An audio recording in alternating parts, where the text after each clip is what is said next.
tiene que ver con el Señor. Pero este tema de finanzas me gusta mucho, me gusta entregarlo y bueno, espero sea muy provechoso para ustedes. Les voy a ir compartiendo mi pantalla para que entonces nos pongamos en materia. Espero este tiempo esté siendo muy provechoso para ustedes. Mi primera convención la tuve hace más o menos 5 años. 5 años y siempre ha sido muy útil. Siempre cada herramienta, cada tema que se da es muy útil para nosotros los que estamos en el sector educativo y de manera especial en este llamado que el Señor hace al sector de la educación. Así que, bueno, vamos a hablar de algunas estrategias financieras para instituciones exitosas. Y voy a cerrar aquí un momentico. Okay. Para instituciones exitosas. Y pues cuando hablamos de instituciones exitosas, pues tenemos que venir a hablar sobre qué es el éxito. Porque muchas veces, y mucho de lo que he visto en medio de algunas instituciones educativas y de algunos empresarios cristianos, es que tienen un concepto un poco distorsionado de lo que es el éxito. Entonces hoy vamos a hablar un poquito de eso, vamos a hablar un poco sobre el dinero, vamos a hablar también de planeación como ese eje fundamental, la importancia de prever. Vamos a hablar también de transformarse o desaparecer. Una de las cosas tremendas que pasaron en este 2020 que nunca olvidaremos tienen que ver claramente con que las instituciones que no estaban muy organizadas, pues han venido desapareciendo. Hemos visto un número importante de instituciones educativas, no solo de instituciones cristianas, sino a nivel general en la educación, que les ha tocado cerrar sus instituciones. Y vamos a cerrar hablando de la disciplina del seguimiento. Así que, bueno, vamos a ir avanzando con el tema número 1. Entonces, quiero ahí preguntarte, ¿para ti qué es el éxito? ¿Para ti qué es el éxito? Y si quieres ponerlo ahí en el chat, vamos compartiendo un poco sobre qué es el éxito. Pero el éxito, cuando lo miramos de manera general, tiene que ver mucho con dinero, con el tener mucho dinero. Las personas consideran que son exitosas cuando tienen mucho dinero. Pero también tiene que ver con ser feliz. Cuando las personas son felices, sienten que están siendo exitosas. Hay algunas personas que consideran que el éxito es ser famoso. Yo tengo un sobrino que es jovencito y está metido en los temas de música y le digo, bueno, y para ti, ¿cuál es tu plan? Dice, no, yo quiero ser exitoso. ¿Y qué es exitoso? No, quiero ser muy famoso. Entonces, ahí vamos encontrando algunos términos de lo que particularmente las personas relacionan con lo que tiene que ver con éxito. Tal vez ese sentido de éxito esté en ser el más influyente, o algunos consideran que el éxito es ser pastor, o tal vez un filántropo muy reconocido, o también nos encontramos muchas veces con personas que le tienen temor a esto, al éxito, y es bien particular, porque lo que se ve regularmente son personas que no tienen un concepto adecuado de qué es ser exitoso, y sobre todo cuando quieren unir este sentido de éxito con los propósitos de Dios, como que siente que no hay unidad en esto, y entonces le tienen mucho temor a pensar en el éxito. Entonces, cuando tenemos a los individuos con un concepto respecto al éxito y las organizaciones, nuestras instituciones, están dirigidas por nosotros, individuos, personas, pues ese concepto se va a transmitir. Si la persona tiene el concepto que el éxito es tener mucho dinero, entonces su institución, cuando hablamos de ser una institución exitosa, entonces va a tener esa dirección, el tener mucho dinero.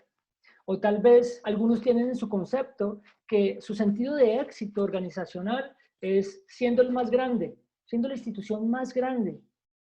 O tal vez estando en el top 5 del ranking, o ser la más influyente, o tal vez la que más habla de Jesús, que claramente es demasiado importante en medio del contexto en el que estamos. Pero también algunos consideran que el éxito está en los rendimientos que produce para sus dueños, la que más trabajo social hace, la que más potencial de pastores gradúa. Pero Pero yo quiero que revisemos algo mucho más integral en esto que tiene que ver con el éxito. Para mí, hablar de finanzas definitivamente es tener que hablar de la palabra de Dios.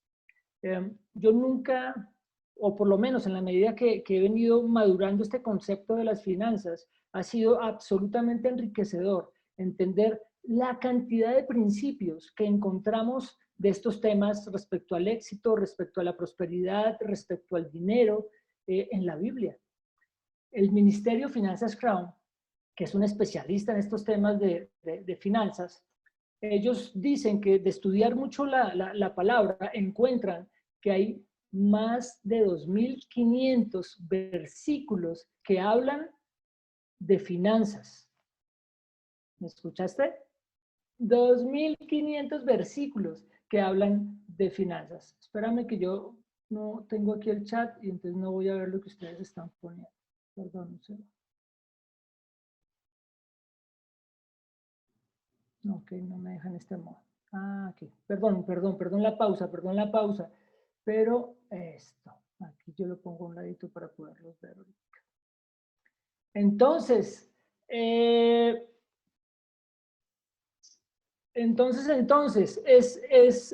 este ministerio habla de que hay más de 2.500 pasajes en la Biblia que hablan sobre finanzas. Yo he tenido esta oportunidad de hablar de finanzas en diferentes momentos y la mayor fuente que hay y la más fiable, de acuerdo al entendimiento que nosotros tenemos como hijos de Dios, está en su palabra. ¿Sabías que hay más versículos en la Biblia que hablan sobre finanzas que de la fe? ¿Y sabes yo qué creo de eso? Que es el entendimiento del Señor, hablándonos de lo relevante que es finalmente estos conceptos para nosotros y que la cantidad y la importancia de un buen número de principios que nos ayuden a entender correctamente cada uno de estos asuntos. Y quiero, pues son 2.500, sería muy largo hablar de ellos, pero quiero tomar dos principios importantes. El primero está en Primera de Reyes, en el capítulo 2, desde el versículo 1. El contexto de este pasaje tiene que ver el momento en el que el rey David está a punto de morir. Y entonces quiero que usemos un poquito nuestra mente y te pongas en ese momento. El rey David está a punto de morir y llama a su hijo Salomón. Y lo llama y va a darle el mayor consejo que pueda darle. ¿Has visto un poquito las películas? Que las películas está la persona ahí en su lecho de muerte y entonces llaman a su heredero o a sus herederos y es un momento tan trascendental. Lo muestran de una manera tan trascendental y así me lo imagino. Veo entonces al rey David queriéndole dar el mejor consejo a su hijo, que ahora sería su sucesor en el reino, en la responsabilidad de dirigir al pueblo de Israel. Entonces, el rey David le dice, aquí lo leo desde el versículo 3, le dice, hijo mío, guarda los preceptos de Jehová tu Dios. Cuando está diciendo aquí, en esta versión, guarda, esta es Reina Valera 1960, guarda los preceptos de Jehová tu Dios, no le está diciendo cójalos y guárdelos, métalos por allá o métalos en una cajuelita, en un cofre, en un cofre especial, no, lo que está diciendo es obedece los preceptos, los principios que Dios, que Jehová, tu Dios, nos ha impartido. Y le dice también, andando en sus caminos. Cuando hablamos del andar, hablamos del caminar y tiene que ver con la vida. Lo que está diciendo es, vive en sus caminos. Camina por esos principios especiales que Él nos ha revelado a través de los tiempos y de una manera muy especial cuando vamos y estudiamos por allá Deuteronomio. Entonces vemos cómo el Señor viene y expresa todos estos preceptos para el pueblo de Israel. Pero también le dice, y observando sus estatutos y mandamientos, sus decretos y sus testimonios, de la manera que está escrito en la ley de Moisés. Cuando le está diciendo observando, le está diciendo es tenlo siempre presente. Siempre ponlo por principio para tu vida, observando que siempre estén ahí visibles. Y vemos en Deuteronomio cómo algunas de las recomendaciones que da el Señor es que la palabra, sus principios estén puestos en todo, inclusive que lo lleven hasta colgado para que no olviden este principio tan importante de la obediencia. Y le dice, ¿para qué? Dice, para que prosperes en todo lo que hagas y en todo lo que emprendas. ¿Qué es lo que le está diciendo el rey David a su hijo como el gran consejo final en el cierre de su vida? Obedece al Señor. Vive la vida que Él nos invita a vivir y que siempre lo tengas presente en todo lo que hagas. ¿Por qué? Porque cuando lo haces de esa manera, entonces serás prosperado. Y aquí está la importancia de esta palabra, prosperar. Hay en unas versiones que dice para que tengas éxito en todo. Pero aquí esta versión me gusta como lo habla, porque cuando vas al hebreo, que ya vamos a mirarlo un poquitico, entonces te dice para que prosperes en todo lo que hagas y en todo aquello que emprendas. Aquí está dando una clave. ¿Y una clave cuál es? Que cuando vivimos, cuando atesoramos, cuando en nuestra vida, hoy que no vivimos conforme a la ley, pero sí vivimos una vida llena del Espíritu, una vida en la que habita el Señor, entonces estamos llamados a este principio, a vivir claramente y a tenerlo presente en medio de lo que estamos haciendo. Nosotros no podemos separar claramente nuestras organizaciones, nuestras instituciones de estos principios. ¿Para qué? Para que todo lo que emprendas sea prosperado.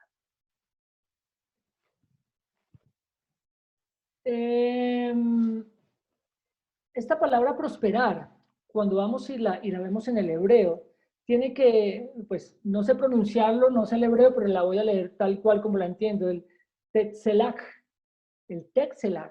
habla de avanzar, de engrandecer, pero habla de la esencia de esta palabra habla de mejorar progresivamente en una situación. El prosperar entonces nos está diciendo que no es un fin como el éxito, es allá ese fin, yo quiero ser exitoso, habla de ser prosperado y habla de un proceso. Y habla de un proceso integral y lo vamos a ver un poquito más adelante. Habla de algo que va mejorando progresivamente. Cuando el Señor dice que va a prosperar, habla de un proceso, porque el Señor es un Señor de procesos, que va mejorando y es progresivo, una situación que va cambiando, que avanza, que se engrandece. Mira que cuando el rey David entonces viene y le habla esto a su hijo, Salomón, de las primeras cosas que hace en su relacionamiento con el Señor es no venir a decirle, Señor, quiero más riqueza. O tampoco el rey David le está diciendo en su consejo final, ojo con lo que tenemos, ojo con las propiedades que tenemos, el templo, ojo con las riquezas que tenemos, porque eran súper ricos, ¿sí? Él sencillamente le dice, obedece. Y entonces, ¿qué es lo que hace Salomón y que lo hizo en buena parte de su vida, que lastimosamente no terminó bien? Pero el Señor cumplió, ¿te das cuenta? Mientras Salomón cumplió lo que su padre le dijo de cómo era una vida de relación con el Señor, él fue absolutamente prosperado. Y en su primer encuentro con el Señor, entonces lo que le dice, lo que le pide Salomón al Señor es sabiduría. Él no le estaba pidiendo, yo necesito que me prosperes, yo necesito que me des dinero, que el reino crezca, que el ganado crezca, que todo crezca, no. Él le pidió fue sabiduría, sabiduría. Y en medio de esa sabiduría, entonces el Señor hizo que Salomón llevara al pueblo de Israel al mejor momento que pudo haber tenido el pueblo de Israel, tanto en lo que vivía con el Señor como en su sentido de prosperidad. Salomón fue uno de los hombres, de los reyes más ricos. El Señor no tiene problema con la prosperidad. El Señor no tiene problema con hacernos crecer. El problema que tiene el Señor es con la desobediencia, con esos principios que están fundamentados en un éxito que no tiene que ver con Él. Nosotros hablamos de prosperar, de avanzar, de mejorar progresivamente. Pero no quiero dejar de hablar de esto sin hablar un momentico sobre José y entender este principio de el ser prosperado. Ahora este contexto de José es el siguiente. Sus hermanos vendieron a José. ¿Se acuerdan? Que vendieron a José y entonces pasaron los ismaelitas y se lo llevaron como esclavo. Y entonces llegan a Egipto y lo venden. Entonces dice el pasaje. Génesis capítulo 39 del versículo 1 al 3. Llevado pues José a Egipto, Potifar, oficial del faraón, capitán de la guardia, varón egipcio, lo compró. Él es un esclavo. Ahora imaginémonos esa situación. El ser esclavo no es la mejor opción para vivir, no es de las mejores cosas que nos pueden pasar, y mucho menos en ese tiempo, cuando la esclavitud era tan fuerte. Entonces lo compró de los ismaelitas que lo habían llevado allá. Mas Jehová estaba con José y fue varón próspero. La prosperidad no tiene que ver con que una de mis áreas esté bien y yo sea exitoso. La prosperidad habla de algo integral, inclusive sin importar la circunstancia. Mira la circunstancia por la que está pasando José. El Señor dice que estaba con él en medio de esa circunstancia y que iba prosperado. Es decir, que esa situación era una situación que iba a crecer, que iba a mejorar, ¿cierto? Y entonces estaba José en la casa de su amo el egipcio y vio su amo que Jehová estaba con él y que todo lo que él hacía, Jehová lo hacía avanzar, lo hacía prosperar, hacía que todo lo que le encargaran a José creciera. La circunstancia de José no era la mejor, era esclavo, pero era prosperado, ese sentido de avanzar y de contar, lo más importante, de contar con el favor de Dios. Finalmente lo que le dice el rey David a su hijo es, tú mientras obedezcas, mientras vivas todo esto a lo que el Señor nos invita, vas a contar con el favor de Dios. Nosotros necesitamos tener este entendimiento del prosperar, porque el Señor, cuando uno estudia todos estos pasajes que hay en la Biblia, todos estos momentos, Él no tiene problema con prosperarnos. Él no tiene problema con que nuestras instituciones crezcan, que tengan dinero y que puedan hacer cosas que facilita el dinero. Pero entonces yo lo que sí quiero invitarles es a que tengamos un mejor concepto de lo que es prosperar. Y que no es un pecado, porque yo he visto muchas veces, muchas personas con unos conceptos demasiado religiosos respecto a la prosperidad, respecto al éxito. Yo no lo hablo tanto como el éxito, siempre me gusta entenderlo así como el Señor lo expresa, desde la prosperidad. Entonces, entendido un poco este concepto, quiero que hablemos de algo adicional para cerrar este tema, este primer punto sobre el éxito. ¿El dinero es entonces malo? ¿El dinero es malo?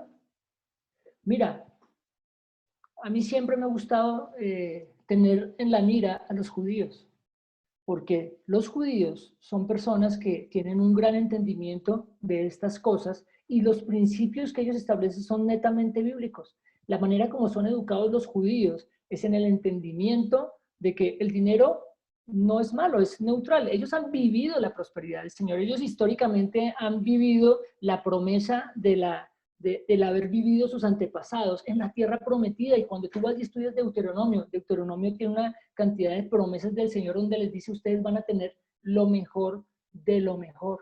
Obedezcan, anden en los principios que yo les he entregado y ustedes verán mi revelación, ustedes verán mis planes, ustedes verán el entendimiento de todo esto. Dios, repito, no tiene problema con el dinero, no tiene problema con la prosperidad. El gran problema del dinero, que no es malo, es el amor por el dinero. Ese es el verdadero problema, no el dinero. El dinero es neutro, es un medio, pero lo malo es el amor por el dinero. El problema no es la riqueza, el problema es la avaricia, la codicia. Esos son los verdaderos problemas, que cuando no estamos cimentados en el Señor y sus planes y propósitos están claros, pues le damos el lugar al dinero y a la riqueza que no debe ocupar, porque es el primer lugar únicamente para el Señor. Entonces, termino de hablar lo de los judíos. ¿Cómo los judíos instruyen a sus hijos?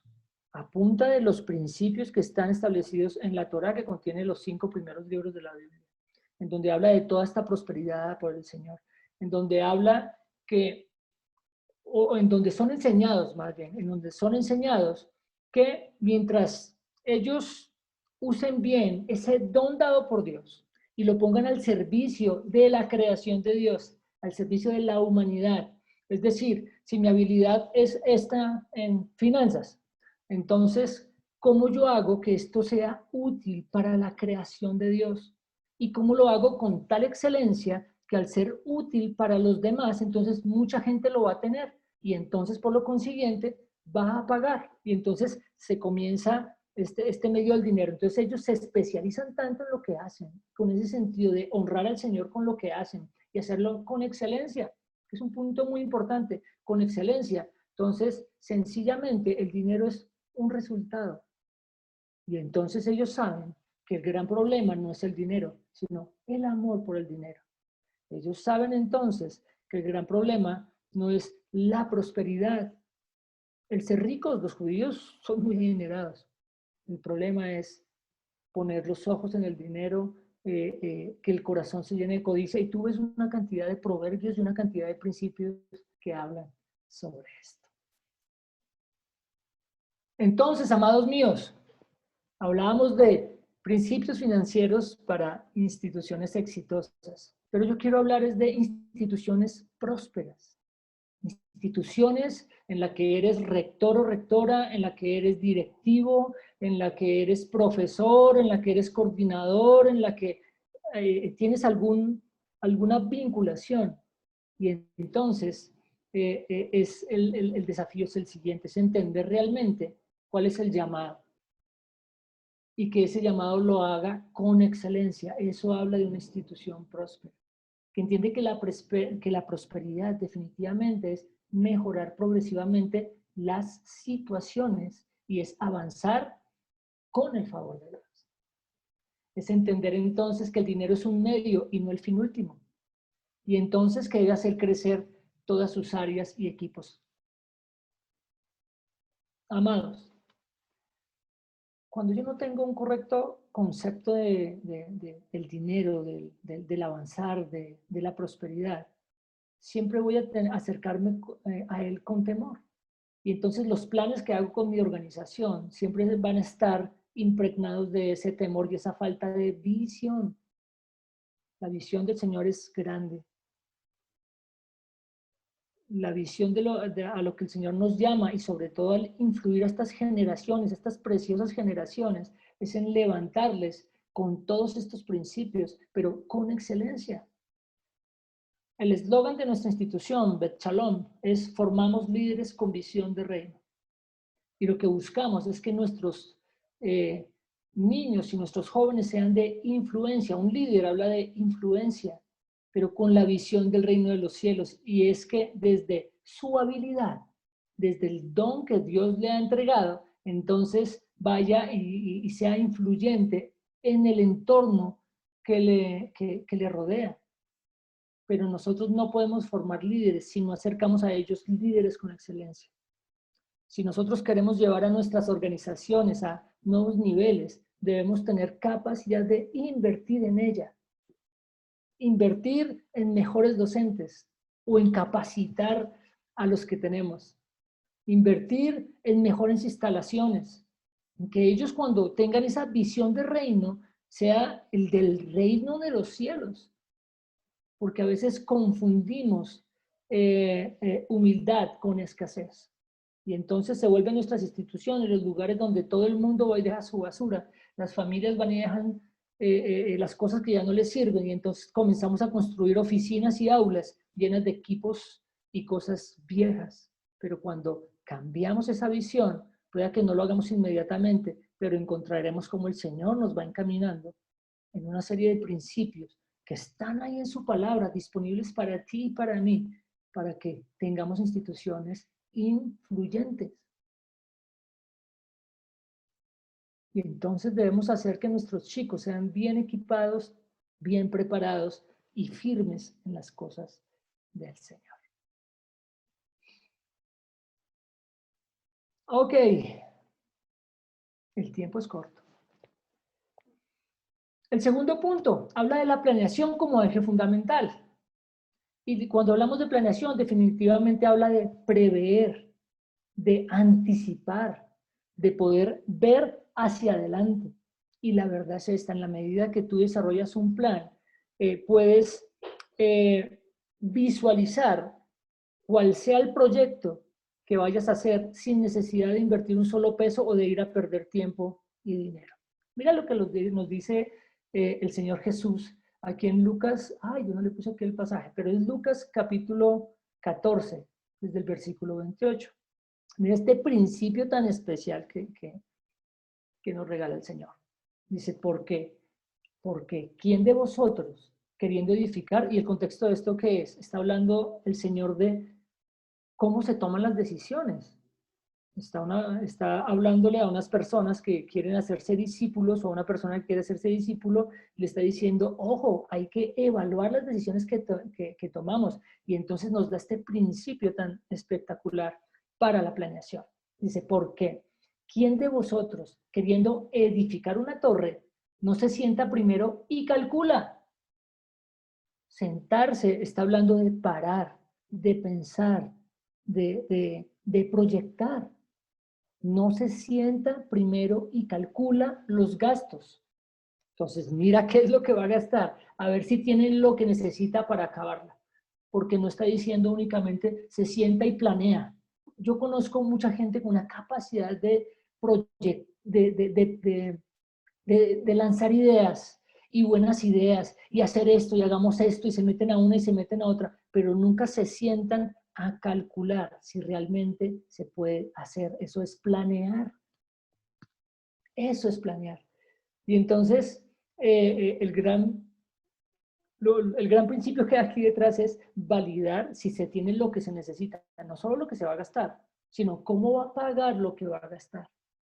Cómo va a suplir lo que se va a gastar para saber si lo va a acabar, porque creo que no tiene entonces mucho sentido emprender tanto si no terminamos lo que emprendemos. Es el principio que nos está dando aquí por detrás de la palabra. No sea que después de que haya puesto el cimiento y no pueda acabarla, todos los que lo vean comiencen a hacer burla de él, diciendo, este hombre comenzó a edificar y no pudo acabar. Es decir, dando un mal testimonio. Muchas veces nosotros en nuestras instituciones tenemos muchas ideas y muchas necesidades, claro está. Pero si nosotros no nos sentamos y hacemos un plan para ver si se puede o no, entonces vamos a perder, reitero, una cantidad de tiempo y de dinero. Más adelante dice, ¿cuál rey que está próximo a ir a la guerra no se sienta primero y mira si teniendo que ir a luchar con un rey que tiene 20,000 soldados y él teniendo 10,000 realmente puede enfrentar esa batalla? Y entonces más bien con ese entendimiento va y se acerca y envía a uno de sus mensajeros y le pide paz. Hay cosas que definitivamente cuando tú planeas, el plan te dice no se meta en esa batalla, no inicie ese proyecto. Y ese es el gran punto de la planeación.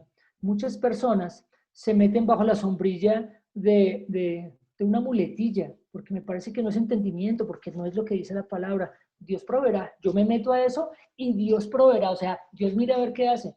Cuando el Señor me está dando tantos principios de planeación y de temas que están en su palabra. Y entonces después no se dan las cosas porque no es algo que el Señor nos ha llamado a hacer, porque no se mueven los principios que son reales desde lo que el Señor nos expresa en su palabra.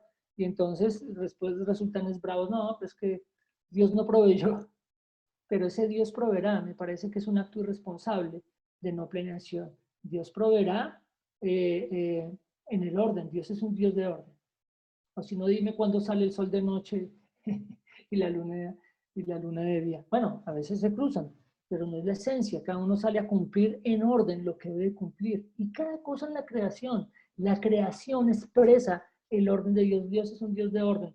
Los desordenados somos nosotros y entonces metemos el nombre de Dios para querer respaldar lo que estamos haciendo. Ok, continuemos. Entonces, respecto al plan, el avanzar en la planeación es demasiado importante. Ya con este entendimiento, yo aquí no les voy a hablar de cómo se hace un plan financiero, yo aquí solamente quiero provocarlos de entender un poco mejor estos conceptos respecto a la prosperidad y respecto al dinero, porque son esenciales en lo que hacemos, no el fin último, pero sí son instrumentos que ayudan a que las cosas se puedan desarrollar, que esas grandes ideas que tenemos se puedan desarrollar. Entonces, en la planeación, para poder hacer la planeación, lo primero que debes hacer es un diagnóstico.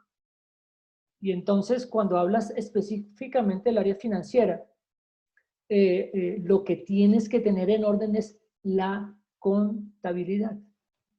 Tú no puedes hacer planeación si no tienes claridad del estado de tu contabilidad, si no tienes datos actualizados, si tu cierre de mes es cada 2 o 3 meses o no haces cierre de mes.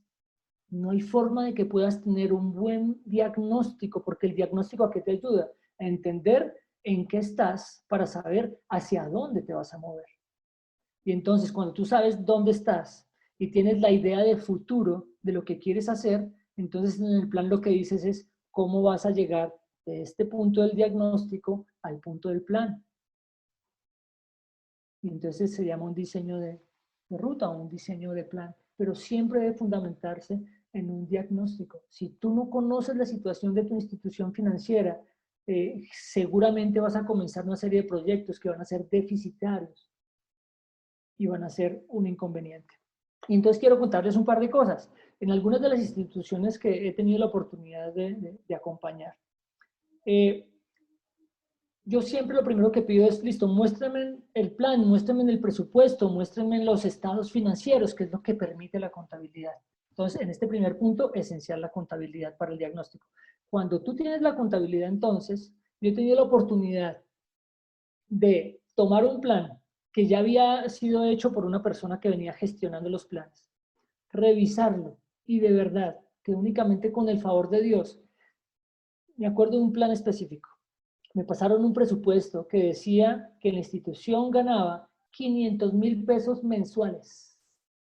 500,000 pesos mensuales. Tenía unas ventas como de 2,000 millones de pesos y ganaban 500,000 pesos mensuales. Y yo, wow, ¿cómo así? Cuando yo veo estos ingresos, yo digo, no puede ser. Aquí hay mala gestión administrativa, acá hay mala administración financiera. Cogí el plan, cogí este presupuesto, cogí la contabilidad, comencé a revisar cómo funcionaban los ingresos, en qué se gastaba, cómo no se gastaba, todo lo que hacía. Y hice, después de un tiempo de estar revisando, de haber hecho un buen diagnóstico y poder proyectar un plan, le dije a la junta directiva de esa institución, ok, lo que han venido ustedes históricamente es teniendo pérdidas y ahora para este año ustedes han proyectado, la persona que le maneja su contabilidad, sus finanzas, su dirección administrativa, proyecta que van a ganar 500,000 pesos mensuales, es decir, que en el año van a ganar 500,000, 6 millones de pesos. 6 millones de pesos. Yo ya hice una revisión y haciendo una serie de ajustes que toca hacer y demás. Este año, eso fue más o menos sobre el cuarto, quinto mes del año avanzado. Este año tienen la posibilidad de ganar 750 millones de pesos. 750 millones de pesos. ¿Cómo así? No, eso es muy loco, eso no sé qué. Vea, ustedes tienen estos problemas aquí, hay una mala gestión del efectivo, hay una mala gestión de una cantidad de cosas, de cómo se gasta el dinero y demás. Si ejecutamos este plan, entonces vamos a cerrar el año ganando, teniendo una utilidad de 750 millones de pesos. ¿Te imaginas ese tema? De pasar de 6 millones a 750 millones de pesos. Históricamente nunca habían tenido esa posibilidad ni la habían logrado. Entonces, ya les contaré un poquito más de cosas hacia adelante. ¿Qué es lo que pasa? Esto es muy importante. Todo plan debe llevarse al ámbito financiero. Las ideas son buenas, pero toda idea debe ser avalada o validada desde las finanzas si se puede realizar o no. ahora que tuvimos el tema del COVID, ¿qué tocó hacer? Parar un momento, hacer un diagnóstico en marzo, poder proyectar hacia adelante y saber qué podíamos y qué no podíamos hacer. Si íbamos a necesitar el crédito, si íbamos a necesitar, qué tipo de apalancamiento íbamos a necesitar o no lo íbamos a necesitar, o cómo estaban nuestras finanzas para poder avanzar, pero no nos metimos a querer dar subsidios de una cantidad de cosas sin haber validado qué podíamos y qué no podíamos hacer. Es muy importante que las finanzas sean el validador por excelencia de todo plan dentro de la institución. Si no se puede hacer, no lo inicies. Si tú quieres ir a comerte una hamburguesa y te metes la mano al bolsillo y no tienes la plata, ¿puedes ir a comprarla? No puedes ir a comprarla. Y la solución no es comprarla con la tarjeta de crédito. El crédito también tiene un propósito. Tiene un propósito y es planearlo bien para que sea una herramienta que ayude a la institución y no que hunda a la institución. El gran problema que han tenido las instituciones en este tiempo es que tenían un altísimo endeudamiento sin ningún tipo de planeación. Entonces, claro, se disminuyen los ingresos, no hay cómo pagar, entonces, ¿qué van a hacer el sector financiero ahorita en el 2021 cuando se acaben estos periodos de gracia? Van a tener gravísimos problemas. Y entonces, a falta de un plan, pues una buena solución es un buen presupuesto. Porque el plan demanda más tiempo, el plan demanda una serie de cosas más, pero un buen presupuesto te puede ayudar, es una buena herramienta para poder proyectar qué es lo que viene y claramente un flujo de caja, porque el flujo de caja es el que te va a ayudar a ver qué tanta liquidez vas a tener en tu negocio. Este tema de la planeación financiera es un tema grueso que claramente, reitero, no lo vamos a ver acá. Yo quiero es provocarlos de la importancia de qué? De, de tener una buena contabilidad. La contabilidad debe reflejar todas las cosas que suceden en la organización. Y bueno, ya vamos a hablar un poquito más adelante, provocarlos de la importancia de planear. Ah, que no lo sabes hacer. Ok, entonces comienza a validar en tu presupuesto, de traer una persona que sepa. Otra de las cosas de los errores que cometemos es que metemos a nuestros amigos, a nuestras personas queridas de la familia y demás a hacer estas cosas y son personas que no tienen experiencia. Una persona que no tiene experiencia a desarrollar nuestros planes financieros es un problema en buena parte muy asegurado. Ok, entonces aquí voy a hablar un poco más de la contabilidad, de qué cosas debemos validar desde nuestra área financiera.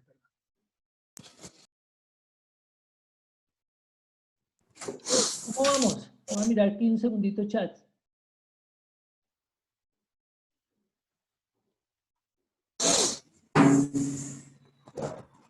Ok, el chat no ha estado muy movido. Listo. Entonces, realmente el llamado es, o realmente transformas tu área financiera o seguramente vas a desaparecer. No solo basta una correcta planeación académica. Es decir, un plan en términos reales incluye todas las áreas y la parte final que valida es la financiera. Pero muchas veces el comenzar por un plan financiero te ayuda a validar hacia atrás todas las demás áreas, dependiendo. Alguien podría preguntarme, bueno, y entonces, ¿cuál es la estrategia para mi institución? Mi respuesta es, la estrategia es primero validar el hacer, un diagnóstico correcto. Si tú no validas bien cuál es el problema, no vas a saber cuál es la solución. Transformarse o desaparecer. Habla de reestructurar la contabilidad y la cultura financiera, que esto es demasiado importante. En cuanto al equipo humano, algunas cosas que uno puede ir desarrollando. Uno debe meterle realmente tiempo y dinero al área financiera.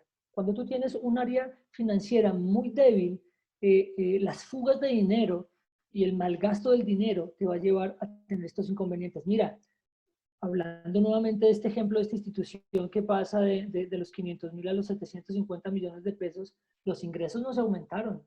No hablamos de aumentar los ingresos. ese plan resultó, después de haber hecho el diagnóstico, y hacer una correcta planeación y gestión financiera. Ese presupuesto se logró. Se logró. Ese año la institución cerró con esas utilidades en sus finanzas. ¿Y qué se hizo? Únicamente organizar el área financiera en una primera parte, ya después todo eso se convirtió en toda una implementación de un plan de gestión para toda la organización. Pero entonces, respecto al equipo humano, entonces la formalización de los cargos, vuelvo y reitero, a menos que sea nosotros que, o yo que recomiendo regularmente, cuando contrates, contrata bien. No hay nada más caro que traer una persona sin experiencia a desarrollar un cargo en tu colegio. Eso es más caro que pagarle mejor a una persona. ¿Por qué? Porque particularmente tenemos ahí el amigo cercano, el amigo que se quedó sin trabajo, el familiar que no ha conseguido, el recomendado de los pastores.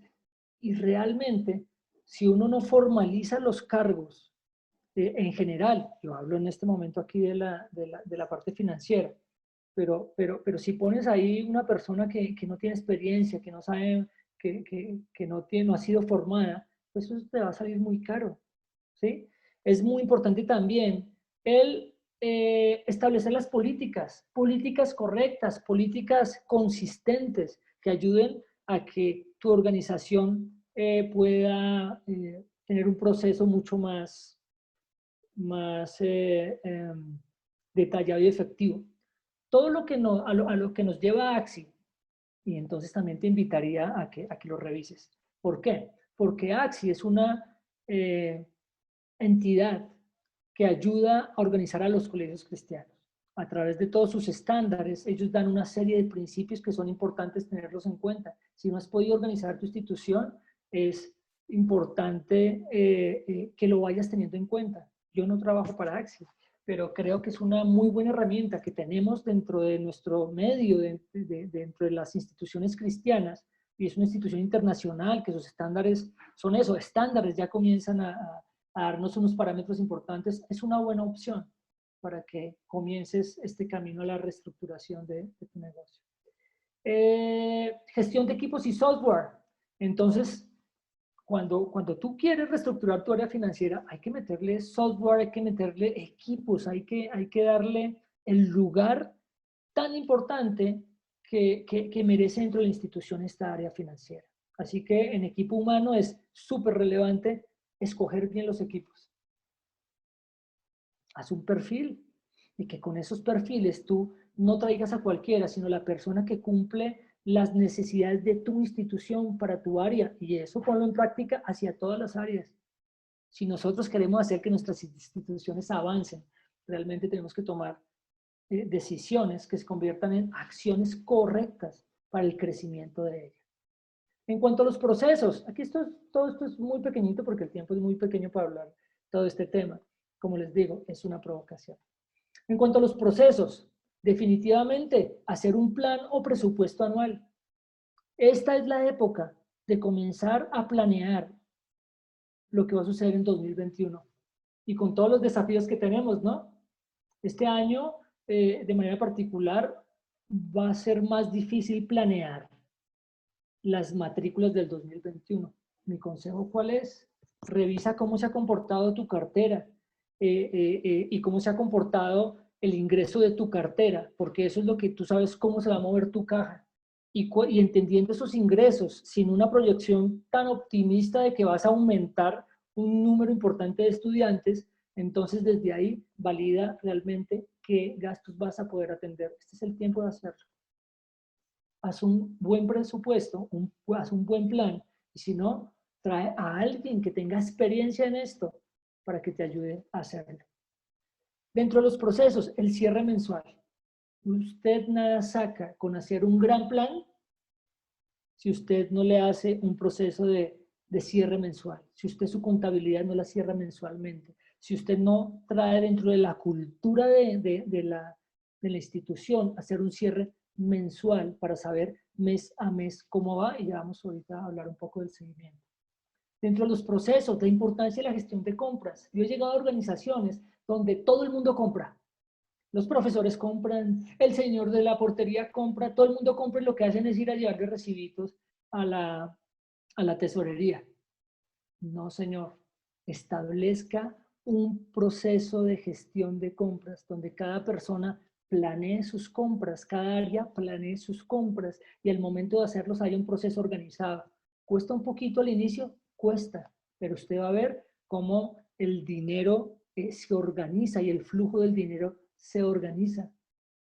Un proceso de gestión de compras le ayuda a usted a que cada persona también tenga, haga su documento de orden de compra o de solicitud de anticipo y que vaya, si es un profesor que necesita hacerlo, vaya donde su coordinador y que el coordinador esté enterado de lo que está pasando o si es el rector y demás. Y procesos que todo el mundo cumple, ¿no? Importantísimo, todo el mundo debe cumplir los procesos. Gestión de pagos. Por ejemplo, en el tema de gestión de los pagos, es también ponerle las reglas claras a nuestros proveedores. No que todo el mundo pasa facturas cuando quiere, no, debe haber un proceso de proyectando el cierre del mes siguiente, que se cumpla las fechas de facturación, pero también que para los pagos, nuestra área de contabilidad, entonces, organice los días. Yo que recomiendo regularmente, no que todos los días sea pague, pague, pague, pague, pague, pague, porque se vuelve una locura. Y sobre todo en estos colegios en donde el rector es quien hace todo. Es un gran inconveniente porque entonces por estar haciendo tantas cosas no se preocupa por el centro de lo que es su negocio, que es la educación. Establezca días de pagos. Paga, puede ser los martes y los jueves, los lunes y los viernes, y solo paga esos días. Y todo el mundo comienza a entrar dentro de esa cultura financiera y se va organizando todo este tema. Ay, que es que a última hora, que su tesorería también tenga horarios y culturice a la gente a eso, a los padres, a las familias. Todo ese orden le va a ser de bien para ustedes y va a descongestionar su área financiera. Gestión de cartera. Yo sé que ya uno de los talleres habló sobre gestión de cartera. Yo no voy a hablar muy profundo del tema. Sencillamente es generar una cultura de gestión del cobro. Y va desde el momento de la facturación, desde el momento en que el papá tiene el entendimiento de cuándo debe pagar.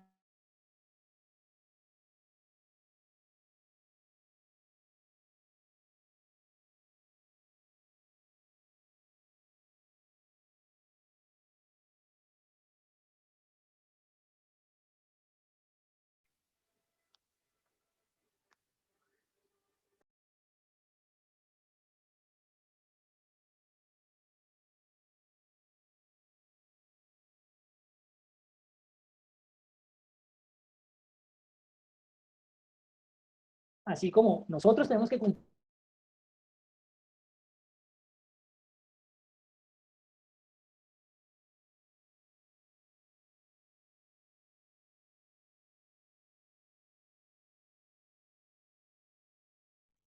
Perdón, ¿me escuchan? Sí, ya te Creo, escuchamos. Ahí ya te ya me escuchamos. escuchan. ¿Y hasta dónde me escucharon? Te congelaste más o menos por un minuto larguito. Ok, entonces estamos aquí en los procesos, quedamos en, ¿me Sí, escucharon gestión de cartera? sí. Ok, entonces, Estaban empezando gestión de cartera. empezando gestión de cartera. Entonces, ya hubo un taller sobre este tema de gestión de cartera, pero sí es muy importante que el equipo tenga una conciencia de la gestión del cobro. Y eso va desde el momento en que se genera la facturación y en el momento que se le cobra a los padres. Si tú eres relajado en la gestión de la cartera, los papás se van a relajar. Si tú a los papás no comienzas a meterlos en esa cultura importante de que paguen de los primeros 5 o 10 días del mes, pues los papás van a pagar cuando bien lo entiendan hacer. Y entonces nunca vas a poder proyectar tu flujo de caja con facilidad y entonces vas a incumplir a tus proveedores. El seguimiento al estado de la cartera. Todo este tema del seguimiento es súper importante. Tú debes saber en qué está tu cartera, en qué están los papás. Hay momentos que te toca inclusive ir a hablar con ellos. Yo tengo dentro de las políticas, o sugiero generalmente dentro de las políticas de cartera, hacer el seguimiento a 30, 60 y 90 días y todo lo que esto genera. Y es más del corazón de acercarse al papá, de validar en qué está, de hacer el proceso del cobro de la cartera. No creas que ese es otro concepto inadecuado, que por cobrarle a los papás entonces estás yendo en contra de los principios de conciencia. Y nosotros necesitamos que también los padres, internet inestable, espera un segundo. Y pues todo el tema de la estrategia de recuperación. Yo recomiendo tener un tercero que les ayude a este tema de la recuperación.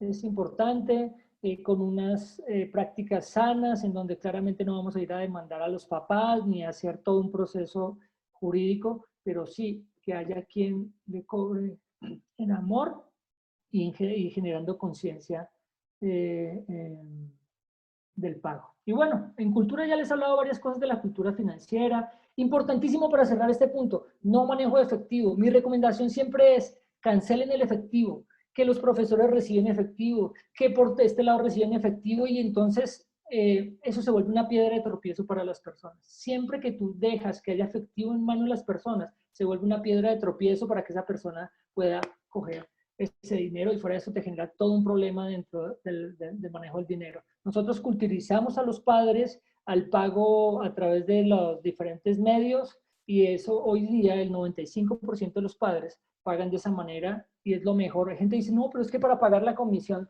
es más barato pagar la comisión que a que el dinero esté por todos lados en la institución. Listo, termino con esto último. Con esto último.